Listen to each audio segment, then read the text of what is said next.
John Blake presents To Catch a Killer, written and read by the author, Peter Bleksley. Prologue. Towards the end of November 2005, the phone rang. It was a BBC radio journalist based in Scotland, who I'd met on my travels earlier in the year. I'd been in Glasgow researching a crime that remains unsolved to this day, the battering to death of Alexander Blue in 2002. This journalist and I had got on well. He knew my passion for trying to move unsolved cases forward and asked if I was aware of the murder of Alistair Wilson, which had taken place in Nairn in the Scottish Highlands in 2004. I knew the case quite well. I'd read almost every written word about the slaughter, and there had been an enormous amount of publicity on the 1-year anniversary, just a couple of days beforehand. The way in which Alistair was gunned down on his front doorstep chimed loudly with me.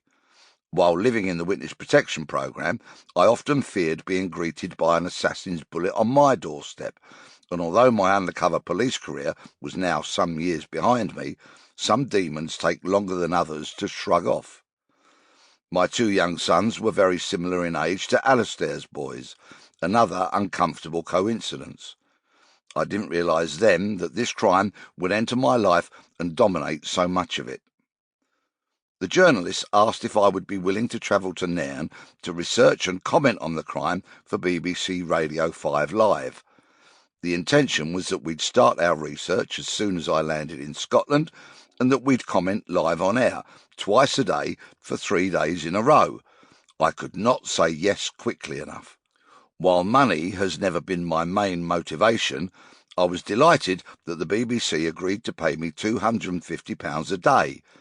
In 4 days, I was to earn the equivalent to what I'd pocketed for a year's work on other unsolved murders.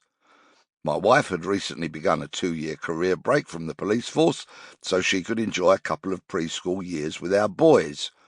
I'd been a full-time house husband since they were born, so losing Sarah's police salary for 2 years had been a massive financial hit. I had to start earning some cash, and this work was going to be very welcome.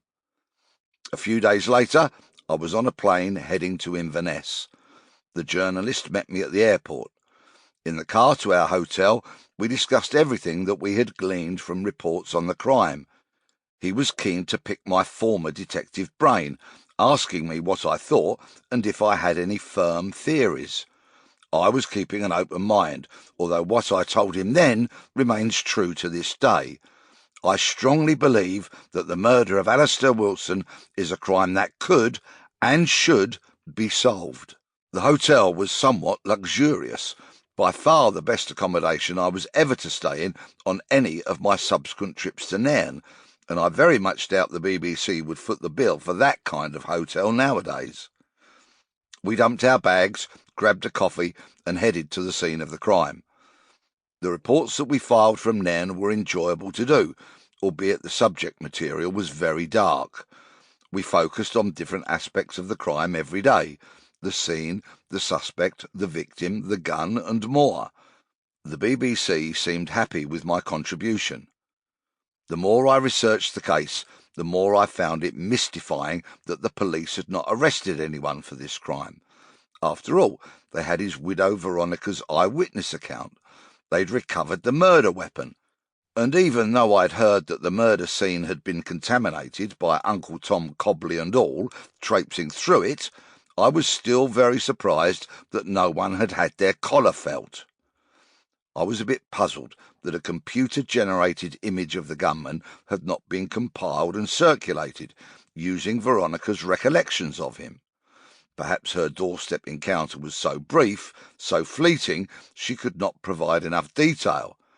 Maybe the events of that fateful evening were so traumatic that her recall was not what it otherwise would have been. Call me old-fashioned, call me naive, but all I have ever sought to discover about this mystifying murder is the truth. If you find the truth, the evidence will take care of itself. I thought the police might welcome my efforts.